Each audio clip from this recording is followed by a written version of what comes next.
It was a scorching summer afternoon. The sun blazed down with full intensity, but I didn't care. I was in my wheat field, where every stalk stood as a testament to my hard work. This year's crop was excellent. If everything went well, I could finally pay off my mortgage. Working on my own land in America was a dream come true, but there were always people ready to shatter dreams. It wasn't easy for me to move to this area. When I bought this farm, I hoped for peace, but I never imagined that an HOA Karen would make my life difficult. Like most residential areas, this one also had a homeowners association, HOA, that enforced rules and regulations, but their president, Karen, was a whole different story. Karen's real problem was that I wasn't like the others. I didn't own a fancy SUV or host extravagant BBQ parties. I spent my days working hard on my farm, and she didn't like that. Every month there was a new complaint, sometimes about the sound of my tractor, other times about dirt on my driveway. But what happened that day crossed every limit. I was busy working in my field, lost in the rhythm of my routine. A gentle breeze blew across the wheat, and I was watering the far corner of my farm. This was my life. Early mornings, long days, and endless dedication to keeping my dream alive. But then a strange sound broke my focus. At first, I thought it was a heavy-duty truck passing by, but when I looked up, my heart skipped a beat. A helicopter, yes, an actual helicopter, was hovering right above my wheat field. I shielded my eyes from the sun to get a better look. Slowly the helicopter descended, and with a loud roar, it landed directly on my precious crop. The wheat I had nurtured with so much effort was crushed in seconds. My blood boiled. I dropped everything and ran toward the helicopter. As I got closer, the door opened, and out stepped a familiar face, Karen, dressed in her usual designer suit, holding a Starbucks cup and wearing that signature arrogant smirk. "What are you doing? This is my crop," I shouted, my voice trembling with rage. Karen didn't even flinch. Instead, she chuckled lightly and said, "Oh, relax. It's just wheat. You probably weren't going to make much from it anyway." Her words cut through me like a knife. Struggling to keep my composure, I demanded, "Why did you land a helicopter on my farm?" She glanced around with obvious disdain, as if she had landed in some third world country. Then, in the most casual tone, she said, "My guest needed to make an emergency landing. Your field seemed like the perfect spot," as if my hard work meant nothing. "Emergency landing?" I pointed at my flattened crop. "This is my livelihood. You destroyed it." Karen rolled her eyes. "Don't be so dramatic. You'll get an insurance claim. By the way, your tractor's noise ruins my spa sessions. You should do something about that too." That was the breaking point. My patience snapped. "I won't let this go. I'll take legal action." Karen laughed mockingly, as if I had told her a joke. "Good luck with that," she said, flipping her hair. "HOA rules clearly state that we can use any property for emergencies. Your little crop isn't more important than the neighborhood's image." I stood there, speechless, while her guest, a wealthy businessman, stepped out of the helicopter and walked straight to his luxury car without even acknowledging me. Karen, slipping on her designer sunglasses, gave me one last smirk. "Enjoy your little farm, Allie," she said before sauntering away like nothing had happened. I stood there, staring at the wrecked field. Each broken stalk felt like an insult to my hard work. But one thing was clear. I wasn't going to stay silent. Karen had crossed the line, and now I was going to fight back. This wasn't just about a helicopter or a ruined wheat crop anymore. It was about power, and I was ready to fight for what was mine. That night, I was sitting on my porch, holding a crushed wheat stalk in my hands, the same one ruined by Karen's helicopter. My mind was still stuck on that incident. This wasn't just a crop. It was a piece of my life. Every day of hard work, sweat, and hope was rooted in this land. Karen hadn't just destroyed my crop. She had mocked my dignity. I pulled up the HOA bylaws document on my phone. Every residential area has a homeowners association, which controls people's properties and surrounding spaces. But people like Karen use these rules for their own benefit. I carefully read every clause. There had to be a way to fight back against this injustice. Then, a particular line caught my attention. No private property can be used without the owner's written consent, except in cases of emergency verified by local authorities. A spark ignited in my mind. Karen was lying. If it had truly been an emergency landing, the local authorities would have been notified, but I never received a call from the police or the FAA, Federal Aviation Administration. This wasn't about an emergency. This was about Karen's arrogance. The next morning, I headed to the town hall. The receptionist there knew me well. I asked her, was there any emergency helicopter landing reported yesterday? She checked her computer and shook her head. Nope, no emergency reports. A surge of determination ran through me. Karen, in her arrogance, had forgotten that she couldn't bend the world to her will. I decided to confront her directly at the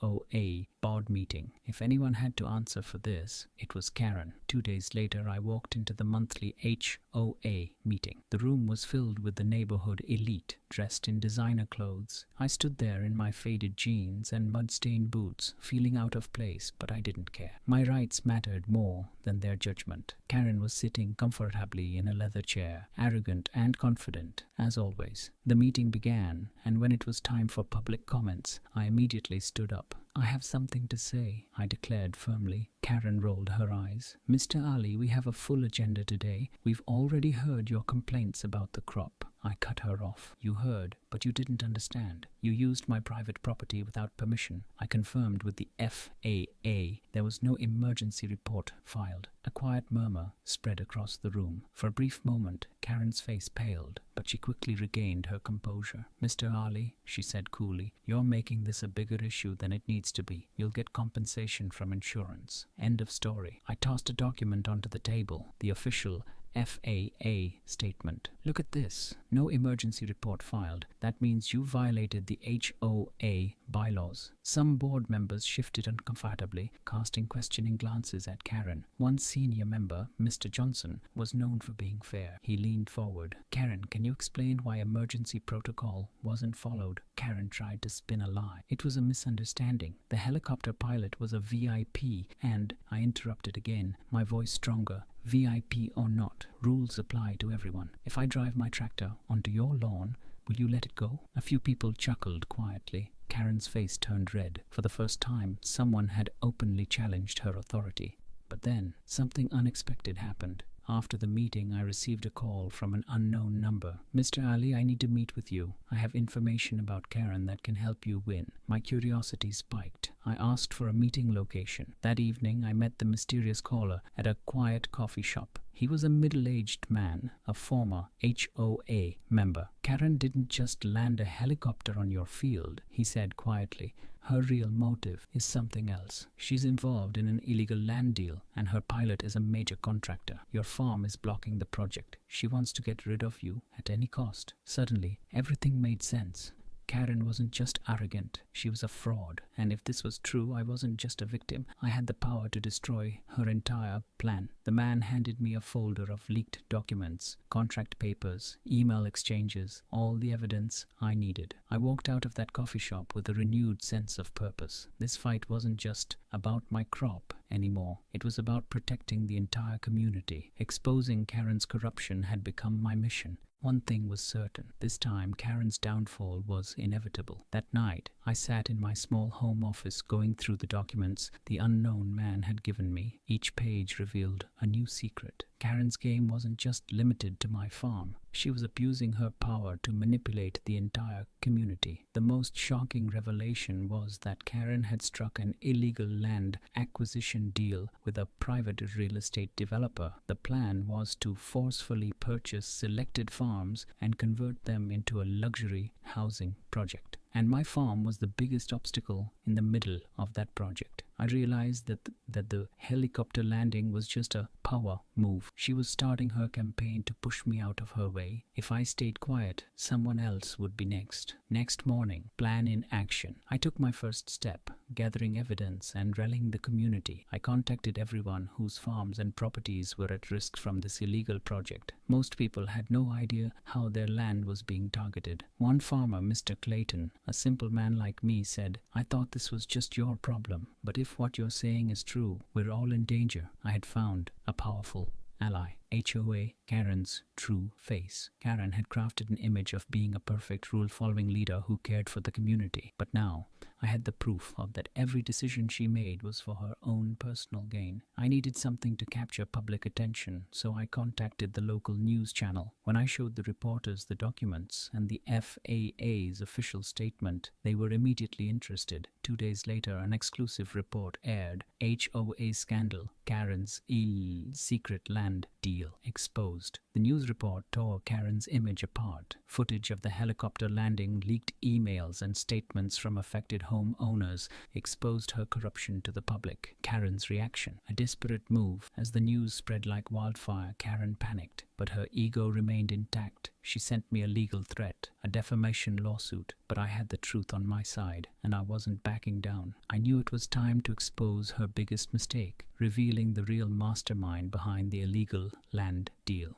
The big revelation. One day I received an anonymous email. Attached was an audio recording, a conversation between Karen and an unknown contractor. "If Ali becomes too much trouble, we'll find a way to seize his property." This was the smoking gun. I now had everything I needed to bring her down. Town halls, a showdown, the public exposure. An emergency HOA town hall meeting was called. I decided that this was the moment to lay everything bare. The meeting hall was packed with people. Karen sat among her supporters like a chess master, but her face lacked the usual confidence. When it was my turn to speak, I presented my evidence without hesitation. The FAA's official statement confirming no emergency landing occurred, proof of Karen's repeated violations of HOA bylaws, leaked documents exposing the illegal land deal, and the most damning evidence, the audio recording. As the recording played, the entire hall fell into stunned silence. Karen's face turned pale. Karen's downfall. Justice served. The HOA board held an emergency vote right then and there. Karen was suspended from her position as HOA president. An independent investigation was launched immediately. Karen's downfall was just the beginning. The local government opened a thorough investigation into her illegal land deals, and every dirty secret she had worked so hard to hide was exposed. Her image, her power, and her pride, everything crumbled to dust. I felt a deep sense of satisfaction knowing I didn't just fight for myself, I fought for the entire community. People like Karen thrive when others stay silent, but I refused to be one of those who stayed quiet. Cliffhanger, but the story doesn't end there. A week later, I received a mysterious letter. It read, "You took down Karen, but I'm still in the game, and I want more than just your farm." Was there a bigger player behind Karen's scheme? Was a new villain about to enter the picture? The mysterious letter felt more like a warning than a coincidence. Karen's downfall was complete, but now a new shadow was emerging, someone who had been part of the game all along, hiding in plain sight. An unsettling feeling crept through me. I had exposed Karen, but the person who wrote, "I'm still in the game," remained a mystery. The next morning, while inspecting my farm, I noticed a black SUV parked near the property line. As soon as I approached, the vehicle sped away. This wasn't just Karen's doing. There was a bigger player pulling the strings. I called my most trusted contact, Detective Harris, a former FBI agent turned private investigator. After hearing the entire story, he agreed to take the case personally. The investigation deepens. For 2 days, Harris dug into the matter. When he finally called, there was urgency in his voice. "Ali, your suspicion was right. Karen was just a pawn. The real mastermind is a powerful real estate developer, David Reynolds." David Reynolds was a billionaire known for luxury housing projects, often linked to shady deals, though no one had ever been able to prove it. Ali, this man is dangerous. If you want to protect your land, you'll have to stay one step ahead of him, Harris warned. A risky plan, exposing the real mastermind. If I wanted to bring down David Reynolds, I needed evidence of his illegal activities. Harris and I devised a plan, a sting operation to gather proof. I would pose as a fake investor and meet one of David's closest aides. My goal was to record evidence of their illegal land deals. It was risky, but after taking down Karen, this was the next move, the sting